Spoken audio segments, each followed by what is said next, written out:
నిరుద్యోగులు ప్రధానంగా కాంగ్రెస్ పార్టీకి ఓటేయడానికి రీజన్ కోదండరాం లేకపోతే బల్మూరి వెంకట్ ఇలాంటి వాళ్ళంతా వెళ్ళి ప్రజల్లోకి వెళ్ళి బాగా ప్రచారం చేయడం జరిగింది. అవును. ఇప్పుడు వాళ్ళకి ఎమ్మెల్సీ పదవులు కూడా వచ్చాయి. కానీ దీని మీద వీళ్ళు అసలు ఎందుకు మాట్లాడకపోవడం? అసలు దాని గురించి ఏం చెప్తారు మీరు? కాంగ్రెస్ ప్రభుత్వ తీరే అదండి. ప్రభుత్వము ఫామ్ చేసే వరకు చెప్పలేనన్ని హామీలు ఇవ్వడము అంటే ముఖ్యంగా రాష్ట్రంలో అయితే ఇంకా భయంకరంగా ఉంది పరిస్థితి. రాష్ట్రంలో కాంగ్రెస్ పరిస్థితి వాళ్ళు మాట్లాడేది ఒకటుంది, చెప్పేది ఒకటుంది, గవర్నమెంట్ ఫామ్ అయిన తర్వాత చేసేది ఒకటుంది. ఇంకొకటి ఇదే కాంగ్రెస్ ప్రభుత్వం కావచ్చు, ఇదే రేవంత్ రెడ్డి గారు కావచ్చు, మీరన్న బల్మూరి వెంకట ఎవరైనా సరే ప్రతిపక్షంలో ఉన్నప్పుడు ప్రతి అంశానికి, ప్రతి చిన్న అంశానికి కేసీఆర్ గారిని అదే పని పెట్టుకొని విమర్శించిన వీళ్ళు ఈరోజు ఆ సీటు మీద కూర్చున్నాక వీళ్ళకు పని చేయడం ఎంత కష్టము, ఎంత నిబద్ధత ఉండాలి, చెయ్యాలంటే దాని పట్ల ఎంత ఓపిక, నిబద్ధత, దక్షత ఉండాలో వాళ్ళకి ఇప్పుడు అర్థమవుతుంది. వాళ్ళకి అది లేదు.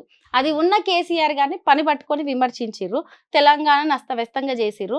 మళ్ళీ వాళ్ళవి సరిదిద్దుకోవడానికి వాళ్ళ బీఆర్ఎస్ పార్టీ మీద, కేసీఆర్ గారి మీద, కేటీఆర్ గారి మీద, హరీష్ రావు గారి మీద ఏదో ఒకటి దుమ్మెత్తి పోసే పని పెట్టుకుంటారు. వీళ్ళకు పని మీద చిత్తశుద్ధి లేదు. వీళ్ళు హామీలు ఇచ్చింది ఎంతసేపు మేము అధికారంలోకి వస్తే చూద్దాం 5 ఏళ్ల తర్వాత అనే దానికోసమే వాళ్ళ హామీలు ఇచ్చిర్రు.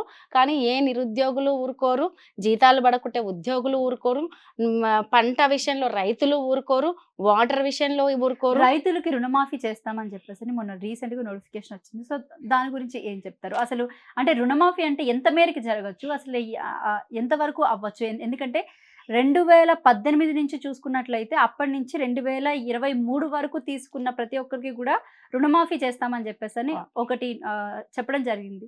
సో అంటే ఎన్ని లక్షల వరకు జరగచ్చు అంటారు? ఎన్ని కోట్ల వరకు ఇప్పుడు బేసిక్‌గా దాని గురించి పూర్తిగా క్లారిటీ ఇయ్యాల్సింది ప్రభుత్వం. ఇప్పటికి వాళ్ళకే ఒక క్లారిటీ అనేది లేదు. మేము సమీక్షలు పెడుతున్నాం, రుణమాఫీ చేస్తాం, పలానా ఆగస్టు 15 అనేది ఒక డెడ్‌లైన్ పెట్టుకున్నారు. ఇగో వీళ్ళకు ఐటీ కట్టే వాళ్ళకి కట్ అయితుంది. లేకుంటే అనేక అవి బిఫోర్ 2018 తర్వాత నుంచే లేదు. ఒక 2,00,000 కాదు, 1,00,000 చేంజ్ అంటే 90,000 అబోవ్. సో అట్లా 2,00,000 ఉన్న వరకు మాత్రమే. తర్వాత ఒక కుటుంబంలో వీళ్ళకి కొన్ని ఎకరాలు ఉండి తీసుకుంటే, ఇంకొక పర్సన్‌కి కొన్ని ఎకరాలు ఉండి తీసుకుంటే, అట్లా వీటి ఏ అంశాల పట్ల స్పష్టమైన క్లారిటీ అనేది ఈ రోజు వరకు ప్రభుత్వం ఇయ్యలేదు. ఒకటి సమీక్ష చేస్తున్నాము, ఆలోచిస్తున్నాము, ఇది ఇట్లా, ఇగో దీని పట్ల అని మాట్లాడుతున్నారే తప్ప అది పూర్తిగా అయిన తర్వాత అయ్యే దశకు వాళ్ళు అడుగుపెట్టి ఇంకా స్టార్ట్ కూడా చేయలేదండి. కనీసం మాటలు జరుగుతున్నాయి. జస్ట్ చేస్తామని ఒక మాట అంటున్నారు. దాని గురించి సమీక్ష చేస్తామంటున్నారు. కానీ ఇదే కాంగ్రెస్ పార్టీ నాయకులు చేసినట్టే సంబరాలు చేసుకుంటారు. ఇంకా అయిపోయింది, చేసేస్తాము, మొత్తం రుణమాఫీ అయింది, రైతులు చాలా సంతోషంగా ఉన్నారు అన్నట్టు సంబరాలు చేసుకుంటున్నారు. 6 గ్యారెంటీలు ఇచ్చినట్టు అయిపోయింది అంతే. సేమ్ 6 గ్యారెంటీలు చేసినాము అని ఎలాగైతే వాళ్ళు పేపర్ల స్టేట్మెంట్స్ ఇస్తూ నోటి మాటలు చెప్తున్నారో ప్రాక్టికల్‌గా చూస్తే ఒక్క పని లేదు. గ్రామాల్లోకి వెళ్ళి అడుగుతే తెలుస్తుంది. మొన్నటికి మొన్న వనపర్తి జిల్లాలో రుణమాఫీ అయినట్టయితే పాలాభిషేకాలు, సంబరాలు చేసుకున్నారు. అది చూస్తే చాలా మంది ఆశ్చర్యపోయారు. బిఫోర్ గవర్నమెంట్‌లో ఎన్నో పనులు చేసినప్పటికీ కూడా ఇది చేసినామని సంబరాలు చేసుకున్న పరిస్థితి లేదు. కానీ ఇప్పుడు చేసే పని మీద లేదు చిత్తశుద్ధి, కానీ ఏదో ఒకటి చేసినాము అనిపించుకోవాలి. చేయకపోయినా చేసినాము అనిపించుకోవాలి. ఎందుకంటే చేయడానికి వాళ్ళకి చేతనయ్యే పరిస్థితి లేదు. ఇంకా సమయం ఉంది కదా, ఆగస్ట్ 15 వరకు వాళ్ళు ఏం చేస్తారో, ఎట్లా చేస్తారో, అందరికీ రుణమాఫీ చేస్తారా, చెయ్యరా, ప్రతి ఒక్క రైతు ఎదురు చూస్తుండు. చూద్దాం. రైట్. అయితే ఇప్పుడు కాంగ్రెస్ పార్టీలో మళ్ళీ క్యాబినెట్ విస్తరణ జరగబోతుంది. సీతక్కకి హోంమంత్రి పదవి ఇవ్వబోతున్నారు అని చెప్తున్నారు. దానం నాగేంద్రకి కూడా మంత్రి పదవి ఇవ్వబోతున్నారు అని చెప్తున్నారు. అంటే నిరుద్యోగ సమస్యలు కానివ్వండి, లేకపోతే తెలంగాణ రాష్ట్రంలో జరుగుతున్నటువంటి అంశాలన్నీ కూడా పక్కన పెట్టేసి ఈ క్యాబినెట్ విస్తరణ జరగడం, అసలు దీన్ని మీరు ఏ విధంగా చూస్తారు? వీళ్ళు కామన్‌గా ప్రభుత్వం ఏర్పడిన తర్వాత సర్దుకునే పనిలో ఉన్నారండి. చూస్తే అర్థం. 7-8 నెలల నుంచి అదే పని. 7-8 నుంచి ఎవరిది వాళ్ళు. ఇప్పుడు దాంట్లో కూడా చాలా ఉన్నాయి. ఒకరికొకరు పడని పరిస్థితులను చూస్తున్నాము. చాలా ఉన్నాయి, అనేకం. ఇప్పుడు రేవంత్ రెడ్డి గారే స్వయానా వెళ్ళి కొంతమంది ఇంటికి వెళ్ళి మరి చేరికలు చేస్తున్న సందర్భాలు చూస్తూనే ఉన్నాం, అనేకం. మీకు మంత్రి పదవి ఇస్తామనో, మీకు అది ఇస్తామనో, కాంట్రాక్ట్లు ఇస్తామనో, ఏదో ఒక రకమైన. ఇప్పుడు వీళ్ళు ప్రభుత్వ పని నచ్చి రావడం కాదు. ఎప్పుడైనా ఎలా ఉంటదంటే చేరికలో ఇంకేదైనా ఎలా ఉంటదంటే ప్రభుత్వ పనితీరో, ప్రభుత్వం బాగా పనిచేస్తుంది, ప్రజలకు ఉపయోగకరంగా ఉంది, ఈ ప్రభుత్వంలో మనము భాగమైతే ఎంతో కొంత మేలు చేయొచ్చు అనే ఆలోచనతోటి ఆ పని విధానం గమనించిపోయే వాళ్ళు ఉంటారు. కానీ ఇక్కడ అది జరగట్లే. స్వయాన ముఖ్యమంత్రి గారే ఇంటికి వెళ్ళి మరి రావాలని చేర్చుకోవడం, ఏదో ఒక ఆఫర్ చేయడం, రాకపోతే కొన్ని బెదిరింపులు చేయడం ఇటువంటివి జరుగుతున్నాయి. నేనేమంటున్నానంటే అంత వెళ్ళడానికి తీరికున్న ముఖ్యమంత్రి గారికి ఈరోజు రైతుల సమస్యల గురించి మాట్లాడనీకే తీరిక లేదు.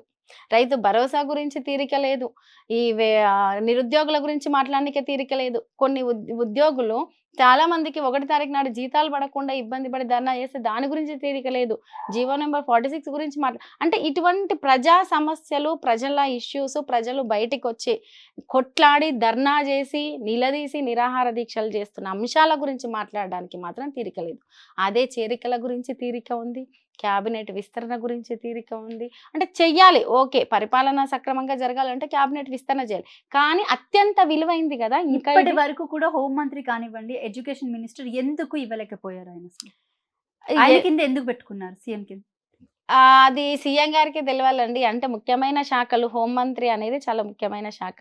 ఆ రోజు నుంచి ఈ రోజు వరకు చూస్తే హోం శాఖ సీఎం గారి చేతిలో ఉంది.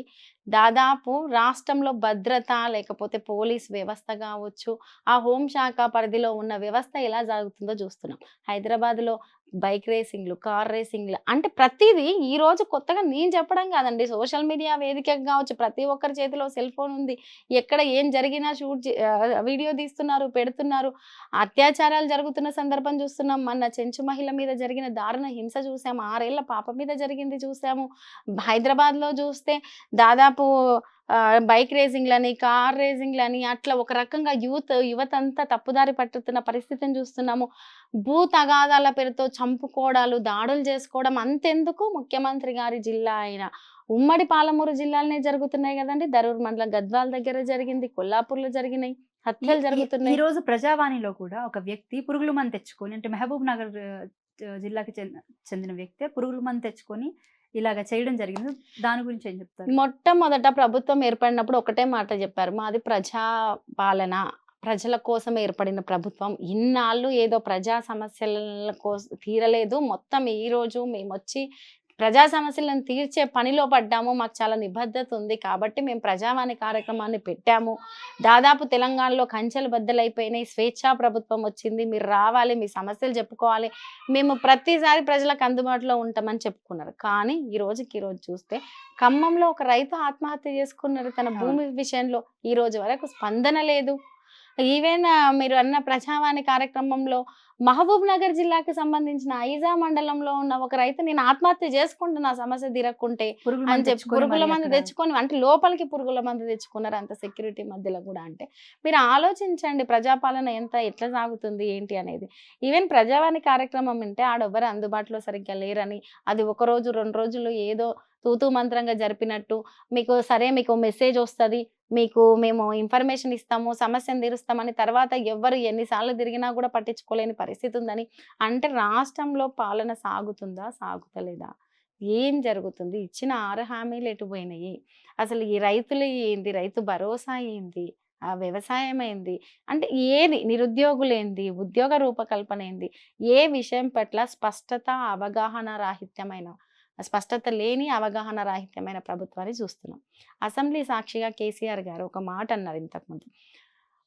బిఫోర్ ఉద్యమ సందర్భంలో మాట్లాడడం వేరు, ప్రభుత్వంలో ఏర్పడిన తర్వాత బాధ్యతగా మాట్లాడడం, పని చేయడం, హామీ ఇవ్వడము, మేనిఫెస్టోను రూపకల్పన చేయడం వేరు. నేను ఈ అసెంబ్లీ సాక్షిగా చెప్తున్నాను. నేను చెప్పేదే చేస్తాను, చేసేదే చెప్తాను. ఏదంటే అది మా మేనిఫెస్టోలో ఉండదు.